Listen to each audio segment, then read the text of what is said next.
Sekarang kita bahas yang happening di market, yaitu di sini ada Solana, bro. Ya. Jadi pertama kita mau congrats dulu ya teman-teman yang pegang Solana ya. Teman-teman yang pegang di spot ataupun yang long, kalian mungkin udah cuan tapi hari ini yang long mungkin kebakar gitu.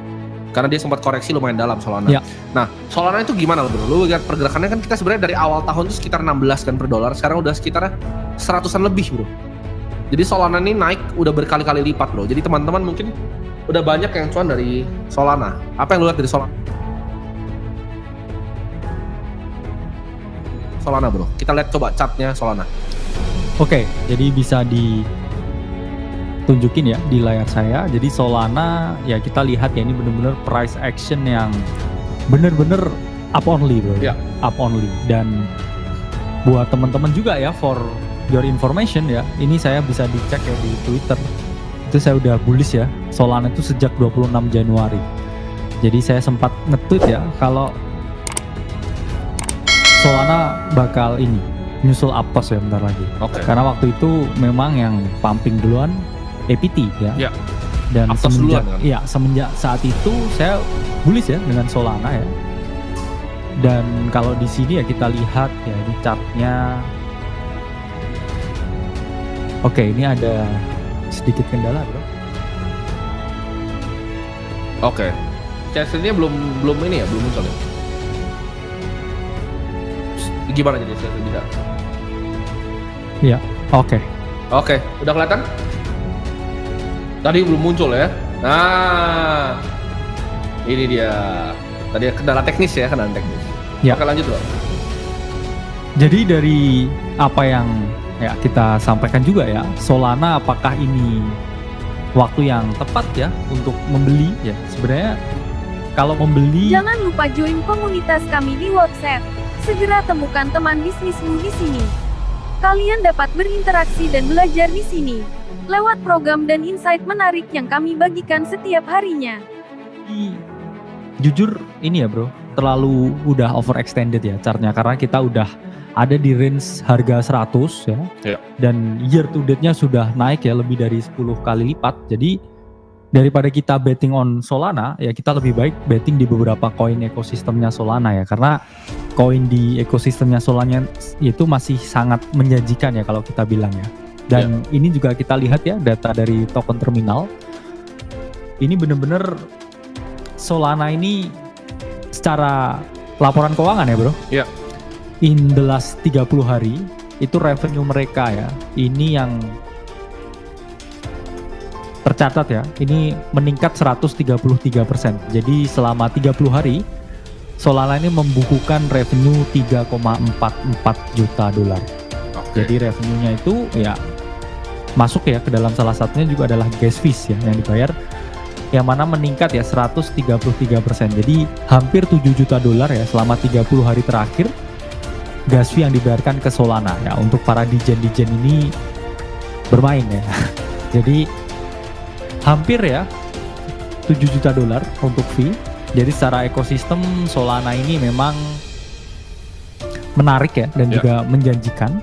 Tapi kalau berinvestasi di Solana sendiri ya mungkin nanti juga ini ya potential gain-nya masih ada naik ya naik masih ada. Tapi alangkah baiknya kita melihat opportunity lain ya kalau kita bilang, karena kan habis ini banyak ya project-project layer 1 tuh yang akan masuk ya. Salah satunya ini yang akan masuk ya, ini project adalah Starknet ya.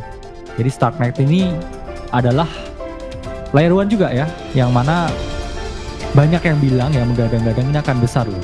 Jadi dia memiliki suatu keunggulan ya, di mana itu adalah network bridging yang sangat murah dan dia juga multi chain juga, yang mana Starknet ini sekali lagi kita bukan promosi ya, kita pun juga nggak berinvestasi di Starknet. Ini dikabarkan ya ini akan jadi pesaing besar ya Solana Starknet.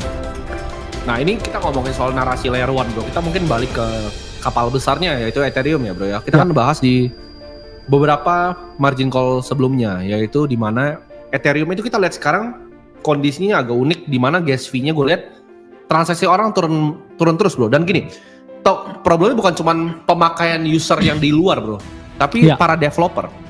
Karena kalau kalian lihat dari developer side-nya, yang tadinya develop token di ERC20 bro, Ya. banyak yang pindah ke Solana. Including yang nanti kita mungkin bahas render ya. Ya. Cuma kita akan jelasin dulu, render itu dia sempat bikinnya di Ethereum awal-awal, tapi karena untuk pakai itu yang selalu kita bilang kan, Solana itu problemnya adalah scalingnya sih. Soalnya makin besar user yang pakai, makin besar ekosistemnya, dia makin mahal dan makin memberati user bro. Apalagi para pemain-pemain on-chain ini. Pasti kita juga ngerasain bro. Apalagi kalau misalnya size kecil ya. Mungkin size besar kalian nggak terlalu terasa gas fee-nya. Benar. Tapi kalau kalian main size misalnya 10 juta, 20 juta, buset itu gas fee bisa 700.000 sampai 1,1 juta. Bener. Dan itu menurut gua unusable ya. Lu mau kayak begitu ya lu inscription aja sekalian Bitcoin. Jadi render pun di RNP 002-nya dia pindahin bro. Akhirnya ke Solana karena default sama mereka punya token holder. Dan menurut gue ini tren yang gak akan kemana-mana dalam waktu singkat kayaknya ya. Dimana banyak yang dari ERC20 biasanya dia akan pindahin banyak kan ke Solana akhirnya ekosistemnya. Jadi kalau kita mau bet di layer 1, mungkin gue sangat setuju dengan bro AVS di sini, dimana kalau misalnya kita bet di layer 1 agak unwise untuk kita cari yang misalnya udah naiknya 10 kali seperti Solana. Fully diluted cap-nya juga sudah sangat besar. Kalian better off antara kalian nyelam di ekosistem di dalamnya atau kalian cari layer 1 yang mungkin baru ya. Baru itu kan banyak yang mungkin tanya-tanya tentang Celestia ya, Celestia. Celestia pun sendiri menurut gua di sekarang ya mungkin akan altcoin season di Januari dan dia akan rally tinggi.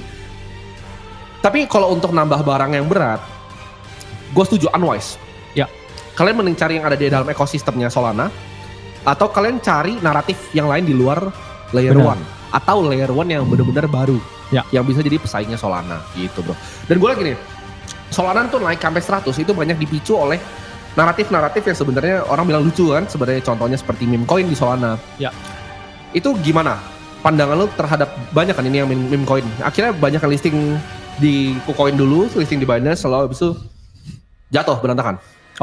Jadi mungkin screen-nya bisa dipindah ke sini ya. Jadi kita bisa melihat ya, ini kalau kita lihat ya year to date bro, on-chain volume dari Ethereum dulu ya kita ngomongin.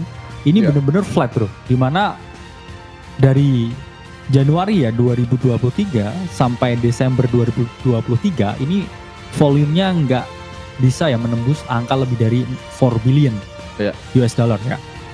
Yang mana kalau kita lihat ya dari all ya, nah ini kelihatan banget Ethereum ini masih tidur ya bro, dalam tanda kutip ya tidur ini karena ya memang mungkin ya ada banyak alternatif. Tapi kita melihat tidur itu bisa diartikan ke dua hal ya. Satu ya dia mungkin akan jatuh. Kalau enggak dua, dia mungkin akan bangkit lagi. Lagging. Dan ini kesempatan kita untuk mungkin ya berinvestasi pada Ethereum.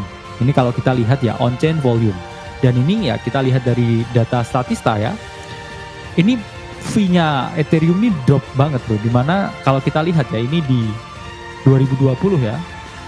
Ini gas price ya, Ethereum itu sudah ya mencapai ya max di 250 gue ya, dan di sini akhir-akhir ini ya itu terus menurun ya dan mengalami penurunan yang signifikan. Dan kalau kita lihat juga ya dari data dari token terminal di sini, revenue-nya ini 30 hari terakhir naik bro. Tapi kalau kita bandingkan dengan revenue-nya Solana yang naik 130%, Ethereum ini kecil sekali, di mana Ethereum hanya naik 58% ya revenue-nya dalam 30 hari terakhir. Dan dalam 30 hari terakhir ya ini yang menggunakan Ethereum ya gas fee-nya itu hanya naik 52%. Dan kalau kita lihat juga ya di sini data ya dari token terminal ini mulai merangkak dari Oktober 2023 ke Desember ini. Jadi ini datanya naik ya, tapi enggak yang naik dengan sangat signifikan. Jadi istilahnya datanya ini menunjukkan kalau dia baru bergerak ya dari area konsolidasinya. Jadi mulai kepake lagi ya, Dan sama yang disampaikan Bro Tim tadi ya, saya setuju ya. Karena juga ya teman-teman kita yang kerja di layer 1, jadi kan mereka banyak mengungkapkan ya bro, kalau layer 1 tuh game yang paling sulit dimainkan. Setuju banget. Banyak yang gagal banget bro. Karena saingannya udah yang pemain besar ya, dan kita benar-benar impossible ya untuk bekerja dengan efisien ketika saingannya raksasa yang udah digunakan ya. Karena kan ya berapa sih yang pakai kripto ya sekarang? Dan ya para developer ya pasti milihnya ya yang udah works ya, Ethereum, kemudian Solana. Setuju. Karena kalau kita lihat juga render pun ya mereka move ya jaringannya dari Ethereum Setuju. ke Solana.